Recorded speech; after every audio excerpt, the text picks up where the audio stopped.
herd of wolves surrounded a wounded man, and he closed his eyes, thinking it was his end. But then a miracle happened that left him speechless. It was a quiet day in the forest. The sky was blue, and the leaves whispered softly with the wind. Rabbits darted from one side to the other, alert to the movements of hunters nearby. Carlos, as usual, was accompanied by his friends, ready for an afternoon of hunting. They walked carefully, their eyes scanning the ground for signs of the rabbits they were tracking. But amidst the calm, something unexpected occurred. Carlos heard a sound different from the rustling leaves or the gentle breeze. It was a faint moan, weak and desperate, coming from somewhere among the trees. "Did you hear that?" Carlos asked his friends, who seemed distracted. "It's just a wounded animal," they replied dismissively. But for Carlos, the sound carried more weight. There was something about it that compelled him to investigate. With cautious steps, he followed the noise to a small clearing in the forest. There, hidden beneath branches and leaves, he found a wolf cub. It was so small, it could barely stand. Its fur was matted, dirty, and its body bore several wounds. Its big, frightened eyes shone with pain. Carlos's friends soon appeared, their faces showing a mix of curiosity and impatience. One of them, still holding his bow, glanced at the cub and said firmly, "Come on, Carlos! That cub doesn't stand a chance. Let's keep hunting." The others nodded in agreement, as if the moment wasn't worth their time. But Carlos couldn't tear his gaze away from the little wolf. It lay there, crouched and trembling, struggling to breathe. Its wide eyes reflected its exhaustion, as if it had reached its limit. Something deep within Carlos stopped him from following his friends. The cub was alone, vulnerable, and the sight of this defenseless creature stirred something in his heart that he couldn't explain. It wasn't just a wounded animal, it was a life on the brink of fading. His chest tightened. He knew that if he walked away, the cub's fate would be sealed. "I can't do this," he thought. The cub wouldn't survive another day, that much was certain. With a deep sigh, he finally replied, "You go ahead, I'll stay." His friends looked at him, confused. One even chuckled, as if it were a joke. "Waste of time," muttered one, shaking his head before continuing down the path. The others followed silently, leaving Carlos behind. But Carlos didn't waver. Compared to the life he could save, the hunt seemed insignificant. He knelt beside the cub, feeling the cold ground beneath his knees, and carefully observed the fragile body of the animal. Slowly, with utmost gentleness, he picked it up in his arms. The cub was so weak it couldn't resist. It barely moved. It felt like holding something incredibly delicate, on the verge of breaking. The cub's body was warm, but trembling with weakness. It didn't know it was being rescued, but Carlos made a silent promise in that moment. "I won't leave you here." As he carried the wolf back to his farm, Carlos knew he had made the right decision. Though uncertain if the cub would survive, he felt compelled to try. He glanced at the wolf from time to time, seeing its closed eyes and frail body, almost lifeless, and whispered, "I'm going to take care of you, little one. Vamos a salvarte." After finding the injured wolf cub, Carlos understood the gravity of his decision to care for it. As he walked back to the farm, cradling the cub in his arms, he began to think about how he could help. The cub was so fragile it seemed more like a baby than a wild animal. Carlos wondered what had happened to leave it in such a state. By the time he reached home, dusk was settling in. Carlos wasted no time. He ran to the barn and improvised a bed with hay and an old blanket, placing the cub there carefully. The little wolf lay still, almost helpless. But its eyes followed Carlos's every move, as if it already sensed it was safe. Knowing he had to act quickly, Carlos went to the kitchen and cut up a piece of chicken into small, manageable pieces. He returned to the barn and knelt beside the cub, offering it food. At first, the cub hesitated, perhaps out of fear or weakness. But after a few seconds, it began to eat slowly. Each bite seemed to breathe a little more life into the animal. As the cub ate, Carlos watched with a mix of concern and affection. "You're going to be fine," he murmured, almost as if promising the cub that everything would be okay.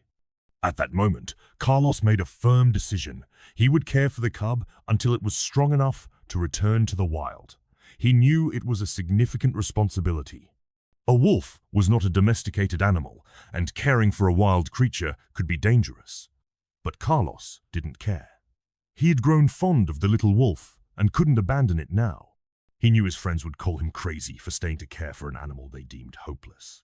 But for Carlos, every small improvement in the cub's condition was a victory, and he refused to give up. From that moment on, the wolf's life rested in Carlos's hands, and he was determined to do everything possible to ensure its recovery. Every passing day, he devoted himself more to the cub's care, realizing that an unexpected bond was forming between them. What began as an act of compassion gradually turned into a true friendship. In the days that followed, the cub began to recover slowly but steadily. Carlos cared for it daily, cleaning its wounds meticulously and feeding it small pieces of chicken. With each meal, the wolf seemed to gain more strength. Little by little, it started to stand and walk around the barn. Carlos watched its progress with satisfaction. Seeing the once weak and vulnerable cub grow stronger filled his heart with hope. However, what Carlos didn't expect was the bond that began to form between them. The cub wasn't just grateful for the care it showed affection toward Carlos, as if recognizing him as its protector.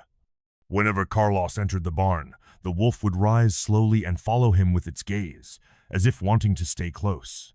Even when Carlos worked outside, the wolf took small steps behind him, trying to mimic his movements. At night, it would lie near the barn door, as if guarding the space. This behavior touched Carlos deeply, and he often found himself talking to the wolf as if it were an old friend. "Hey, little one, you're getting stronger," Carlos said, stroking the wolf's head. "Soon, very soon, you'll return to the forest where you belong." Despite these words, Carlos felt something changing within him. He knew the wolf was wild and would eventually need to return to its natural habitat. Yet, an undeniable connection had formed. The wolf didn't behave like a typical wild animal fearful of humans. It trusted Carlos, and Carlos in turn began to see the wolf as more than just an animal he'd found in the forest. Days turned into weeks, and the cub grew stronger, running through the barn and playing with small sticks Carlos threw for it. Its wounds healed, and its fur shone with health. Eventually, Carlos knew this arrangement couldn't last forever. The wolf needed to return to the forest. What Carlos didn't realize, however, was that the bond they had created would prove stronger than he imagined. Despite its wild nature, the wolf seemed to have chosen Carlos as part of its family, and this loyalty would soon be tested. As the days passed, the wolf became stronger and more energetic. Carlos fed it well and tended to its wounds, which continued to heal. Soon, the wolf could walk confidently and explore the barn with curiosity. It ran back and forth, wagging its tail, while Carlos watched with a smile. Still, Carlos knew he couldn't keep the wolf forever. Though he had grown attached, the wolf belonged to the forest, and it was there it should live. It was then that Carlos decided to take it back to nature. He placed the wolf in his car and drove to the forest, the same place where he had found it.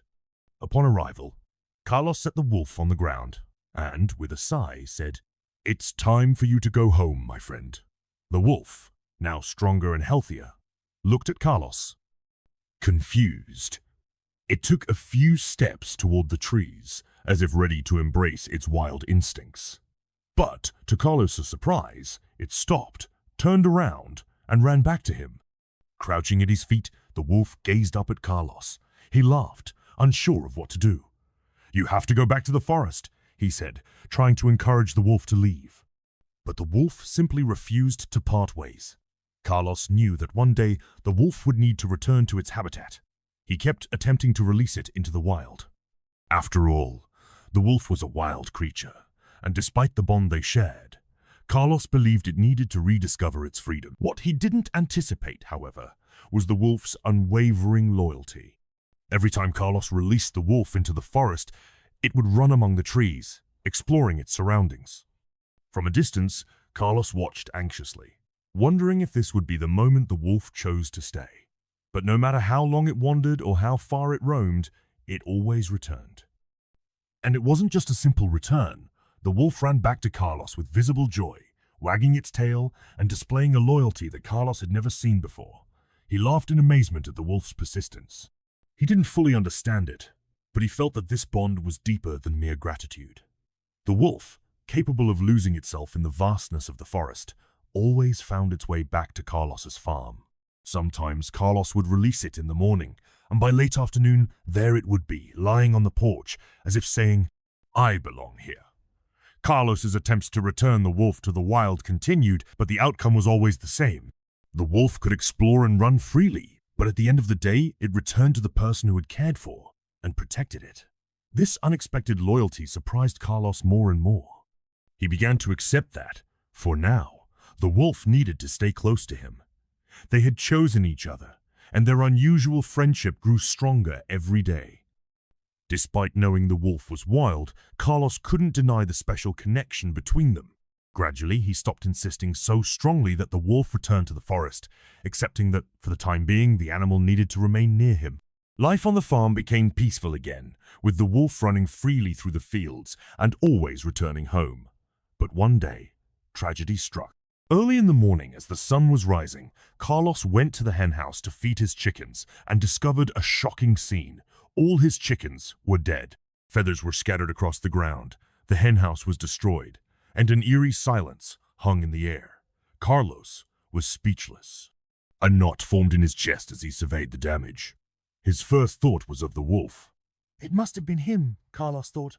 After all, the wolf was a wild animal, and despite all the care and affection, it might have followed its natural instincts.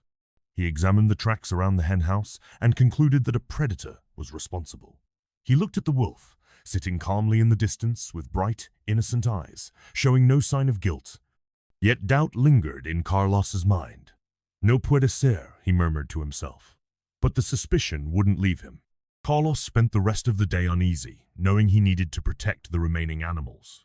Though he didn't want to believe it, the idea that the wolf might be responsible haunted him. For all his trust in the animal, the destruction in the henhouse seemed proof that the wolf was, at its core, still wild. What if it happens again? Could he keep the wolf on the farm without risking further losses? Yet something inside Carlos hesitated to blame the wolf outright. He needed more evidence before making a decision. That night, sleep eluded him. The distrust gnawed at him, but he decided to stay awake and watch the henhouse, waiting for any sign of the real culprit.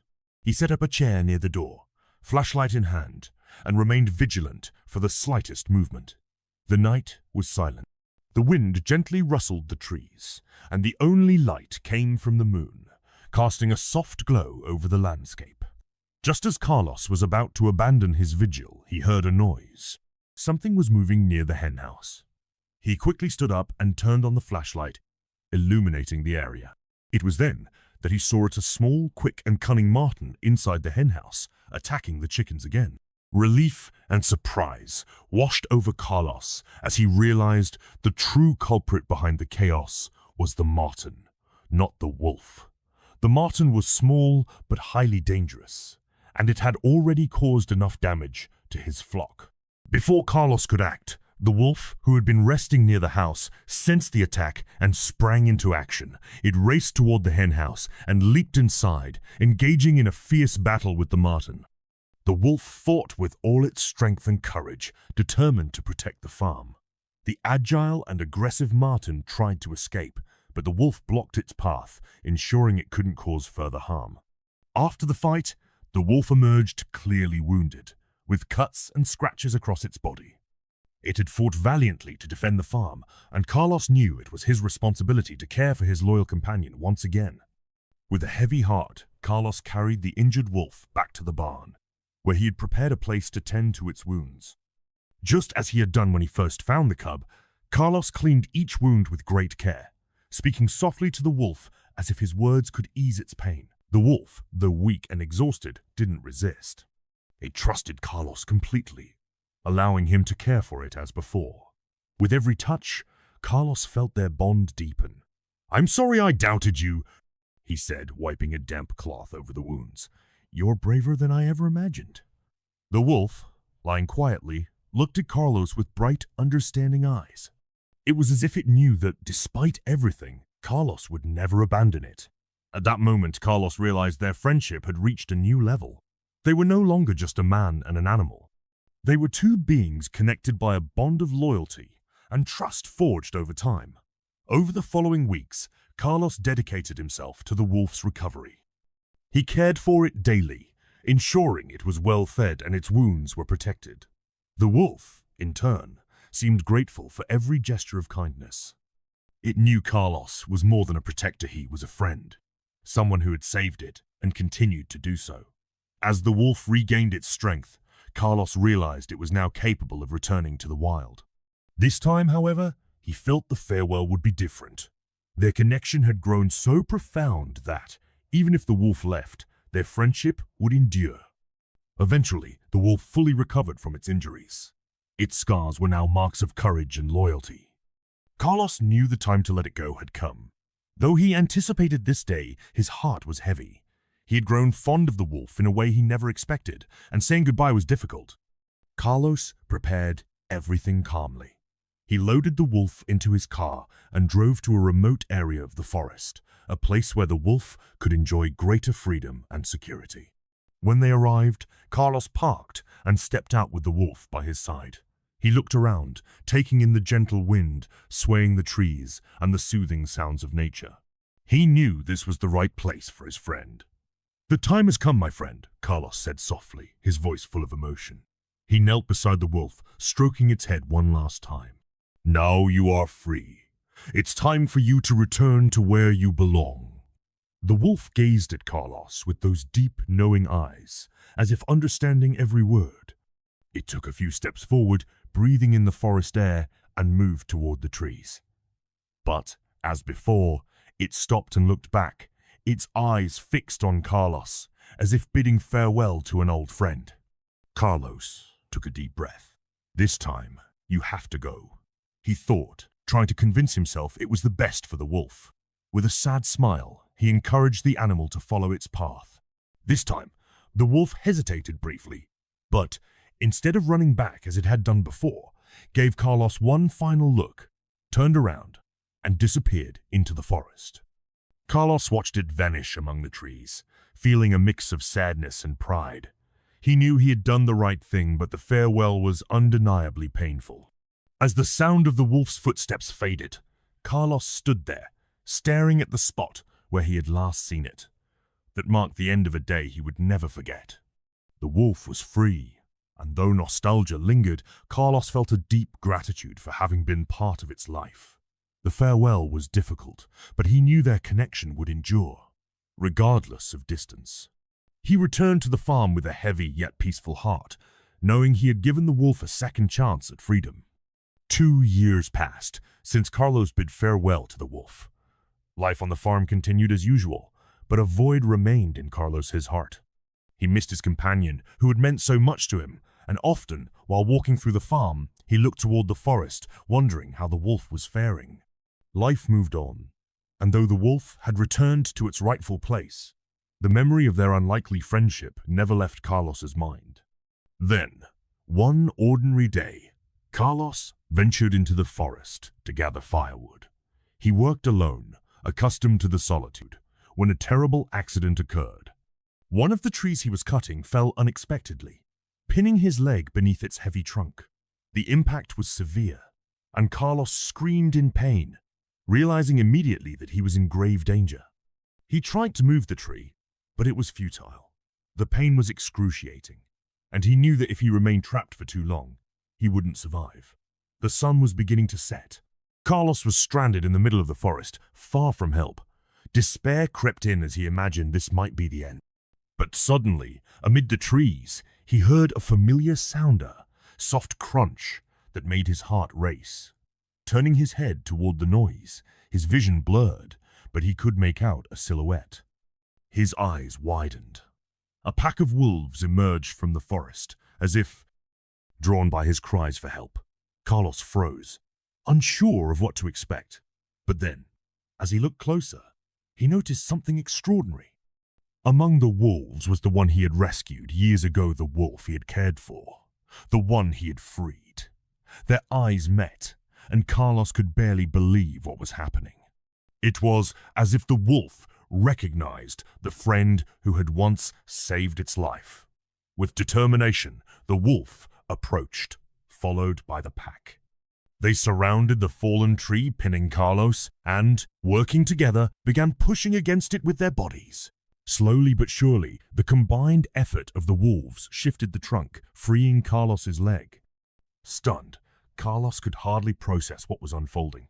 The wolves not only freed him, but also gathered around him, lying down to warm his body as he regained his strength. The wolf he had rescued stayed close, as if fully aware of what it was doing. At that moment, Carlos realized his kindness years ago was being repaid in a miraculous way. With the wolves surrounding him, he found the strength to stand. He knew he wouldn't have survived without them. This was definitive proof that the bond he had formed with the wolf had never broken. Now, the animal he had saved was returning the favor in an unimaginable way. Standing up, Carlos still couldn't believe what had just transpired. He looked at the pack around him, with the wolf he had rescued leading the group. It was as if time had reversed, connecting this moment to the day he found the injured cub in the forest. The wolf's loyalty, courage, and gratitude were as tangible as the crisp forest air that afternoon. It was a true miracle. The wolf that had been with Carlos gently rubbed its head against his leg, as if saying, "I'm here, just as you were for me." Carlos, tears streaming down his face, bent down and stroked the wolf's head, feeling the warmth of its thick fur and the strength of the creature he had once nurtured with so much love. "Thank you, my friend," Carlos said, his voice trembling but sincere. He knew this wasn't mere coincidence. This moment was far more than simple repayment. It was as if the goodness he had planted in the cub's heart had grown and returned to him in the form of protection and companionship. The wolves, led by Carlos's faithful friend, had saved his life when he needed it most. With their help, Carlos found the strength to walk back to the farm. The animals accompanied him silently until he neared his house. Then, one by one, they began to retreat, melting into the trees like shadows. The last to leave was the wolf he had rescued. It paused for a moment, looked at Carlos one final time, and with a glimmer of recognition in its eyes, vanished into the forest. Carlos stood still for a moment, gazing at the silent woods. The cold afternoon no longer felt so harsh, and the loneliness he had felt during those 2 years was now filled with something greater. He didn't know if he'd ever see the wolf again, but in that instant, it didn't matter. What he knew was that his kindness had created an indestructible bond, one that neither distance nor time could erase. Carlos returned to his farm with a heart full of gratitude, not only for being saved, but for having experienced such a rare and genuine friendship with the wolf. He learned that sometimes acts of kindness return to us in ways we could never imagine. The miracle wasn't just about surviving, it was about the profound connection he had forged with that creature in the forest. And so, the story of Carlos and the wolf became a legend in the Regina Testament to the fact that friendship, loyalty, and gratitude transcend all barriers, even between humans and animals. Thank you for watching until the end. Don't forget to like, subscribe, and leave a comment with your thoughts about this story.